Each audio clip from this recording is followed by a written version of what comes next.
I want to thank everybody that's here. It's truly a remarkable moment. But before I talk, I've learned to do the end of a presentation first. So because sometimes you don't get to the end. So I just want to start by asking, and I've never called him Professor Aveveren, and my doctoral students who are now illustrious professors, they're my daughters, if you would all stand, and Terry.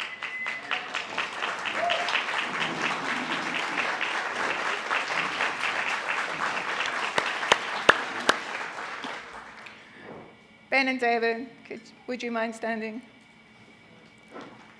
My life partner and my son. We share this award. This is not something that I feel is mine, but it's shared with many, many people. And I just want to make sure that I recognize you, even though I've written nice things about you at the end. Done the ending first. I'd like to also just take a moment to recognize the many families, often living in dire circumstances, who have shared their lives with me and reaffirm my commitment to them, to keeping their stories alive, even though governments are becoming increasingly callous, ignoring their human rights, exacerbating their difficulties, and negatively impacting their life expectancy. Like many Brits, I have been watching Brexit. I can't get through this presentation without Brexit. Like all Brits, it absolutely fascinates me. And I spent a lot of time watching the debates in the UK Parliament. I'm fascinated by power. And so I've listened to their tumultuous arguments, and especially what they reveal about class in British society. One Conservative MP spoke of the working class and the increasing number of people living in poverty. It's an ongoing part of this debate. And this Conservative MP said that the working class lack aspirations, and that's why they are poor. I would argue that it's a lack of opportunity. And Teachers College gave me that opportunity, and I'm grateful for that. My father went down the mines when he was 14. I've now left my speech behind. Both my grandfathers were coal miners, and I am the first of my generation to go to college. I was the first in my school to go on to college, and it wasn't until I came here that I felt I was able to do the research that I wanted to do. And I've always believed that in life, all we have to do is decide what to do with the time that is given to us, long or short. Our time is precious, and we should use it wisely. Teachers College gave me the gift of the life I choose to live. It is no small thing. Where's President Bailey? There you are. I congratulate you on creating an atmosphere of hope and possibility at Teachers College. I've always felt that Teachers College is advantageously grounded and positioned by its illustrious history. I always felt the history when I was here, and it's a long time ago that I was here. It was the 1970s, which I suspect that many people in this room were not born at that time. I can see faces that, so I am historic. I'm part of the history. In the 1970s, when I was a doctoral student, there was a sense that we were making progress in ensuring inclusive and equitable quality education, and opportunity for lifelong learning was for all. We did have this sense of hope. I still feel it. I mean, I feel the way that I did then. I can remember this extraordinary time that I was in this institution. We were also making progress on gender equality, and there was a focus on empowering women and girls. And the spike is actually documented in in numbers, which have since precipitously dropped.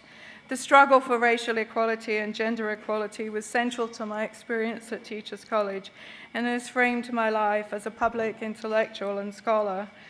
Unfortunately, the incredible energy in the 70s for equality and justice in the US academic institutions dissipated as the gap between rich and poor became more extreme. In the last few years, there has been a resurgence of interest in tackling the many inequalities within society. I sense that resurgence in Teachers College. Reading your mission, President Bailey, gives me hope. Similarly, the publication of the TC Alumni Association seemed to me to include a revisioning and a recommitment to the progressive ideals that are historically located in the writings of John Dewey, who was so much a part of our lives in the 70s, and more recently in the writings of Maxine Green.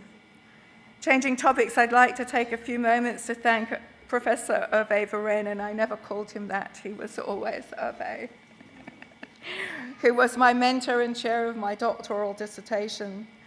Hervé framed my experience as a doctoral student at Teachers College. What I appreciate the most is his belief in students' active engagement in research projects on the most prescient issues of our time. He trusted us to take the initiative and define the phenomena we wanted to study. We were encouraged to become ethnographers, trained observers, disciplined and systematic note-takers. We were immersed in ethnographic research, and we read the writings of the most renowned anthropologists of the 20th century. Hervé never examined us. There were no tests.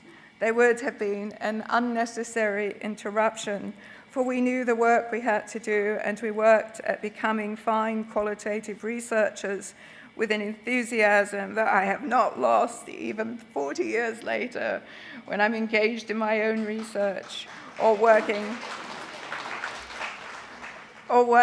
with my now illustrious students. My students have as many awards, perhaps some of them have more awards than me at this point. When I arrived at Teachers College, I had already decided what I wanted to research. In fact, at my interview, which was not with Hervé, and someone that's not here now, at the end of the interview, he said I was the only prospective student who'd come in who'd asked all the questions. So I knew what I wanted to do. I wanted to research family literacy, and every paper that I wrote at TC focused on some aspect of families and literacy. But Hervé insisted that if I was going to use the term, I must establish that the concept of family literacy is different from other forms of literacy. For example, that the concepts of family literacy and school literacy are different. So my doctoral research was one of the first studies focusing not only on family literacy, but also literacy, both in families and schools. Some of you might not know that at the end of the 70s, we were still just talking about reading. And it was only at that time that literacy became the focus of researchers' attention. So there was this double thing going on with the study. So today, my doctoral research was one of the first studies. Today, family literacy is a concept that is ubiquitous throughout the world, and the UN, there are 140 countries so far that we have documented have family literacy programs that are focusing not only on teaching reading, but are focusing on local issues to deal that have to do with, she's telling me to stop, 2 seconds, that have to do with sustainable development and also peacekeeping. So that is really, and I'm very glad I introduced everyone because I knew I wouldn't get to the end. But I'm right on the last sentence. I just want to, again, say thank you to everyone for the honor of the award and to promise to continue working as much as I can for social justice and equity, especially for families at what is essentially an existential moment in human history.